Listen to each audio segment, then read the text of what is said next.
তার বিরুদ্ধে পূর্বে দায়েরকৃত শ্লীলতাহানির মামলা প্রত্যাহারের জন্য রাফির উপরে চাপ দেওয়া সত্ত্বেও সে মামলা প্রত্যাহারে রাজি না হয় তার পরিকল্পনা নির্দেশনা মোতাবেক তাকে প্রথমত ঘটনার দিন পরীক্ষা কেন্দ্র থেকে মিথ্যা কথা বলে, মিথ্যা কথাটা কি ছিল যে তার বান্ধবী নিশাদকে সাইক্লোন সেন্টারের ছাদের উপরে কেউ আহত করছে। এখানে আদালতের কাছে সুস্পষ্টভাবে আসে যে কারাগারে উপস্থিত থাকা অবস্থায় SM সিরাজউদ্দৌলার সঙ্গে এই মামলার আসামিরা তার সঙ্গে সাক্ষাৎ করেন এবং তিনি সুস্পষ্ট ভাষায় বলেন যে নুসরাত জাহান রাফির উপরে চাপ সৃষ্টি করতে হবে যেন সে পূর্বের মামলা অর্থাৎ সিরাজউদ্দৌলার বিরুদ্ধে পূর্বে দায়েরকৃত শ্লীলতাহানির মামলাটি প্রত্যাহার করে।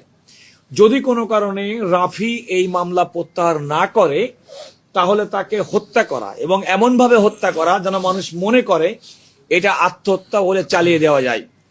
এবং শুরুতেই এই ঘটনাটিকে আত্মহত্যা বলে চালিয়ে দেওয়ার প্রবণতা বেশ কয়েকটা আসামির মধ্যে ছিল এবং আপনারা জানেন যে এই মামলার শুরুতেই নুসরাত জাহান রাফির ভাই বাদী মাহমুদ আল হাসান নোমান শুরুতে 8 জনকে আসামি করলেও পরবর্তীতে তার বোনের যে ডাইং ডিক্লারেশন মৃত্যুকালীন জবানবন্দি সম্পর্কে অডিও রেকর্ড, ভিডিও রেকর্ড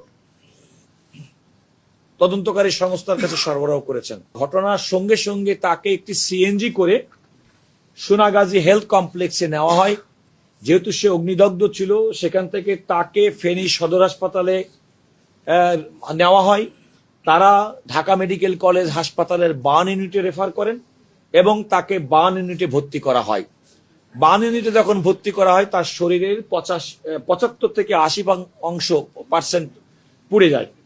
এখানে যে মূল বিষয়টি মৃত্যুকালীন জবানবন্দি সম্পর্কে আদালতের পর্যবেক্ষণ হচ্ছে, কোনো মানুষ যখন সুনিশ্চিত জানেন তিনি মারা যাবেন সেই সময় কোনো ব্যক্তিকে তিনি অন্যায়ভাবে কিংবা অন্য কোনো বিবেচনায় তাকে জড়ান না।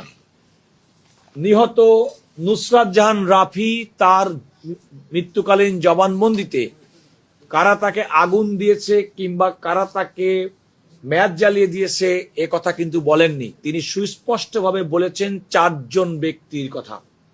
এখন এই 4 জন ব্যক্তির কথা বলতে গিয়ে আদালত তার ভাইয়ের সরবরাহকৃত অডিও রেকর্ড কিংবা ভিডিও রেকর্ড, আরেক ভাই কর্তৃক রেকর্ডিও ভিডিও রেকর্ড, তার বক্তব্য অনুযায়ী তিনি ঢাকা আসার পথে কুমিল্লাতে তার বক্তব্য রেকর্ড করেছেন, সেগুলো হচ্ছে বড় বিবেচনায় নিয়েছে।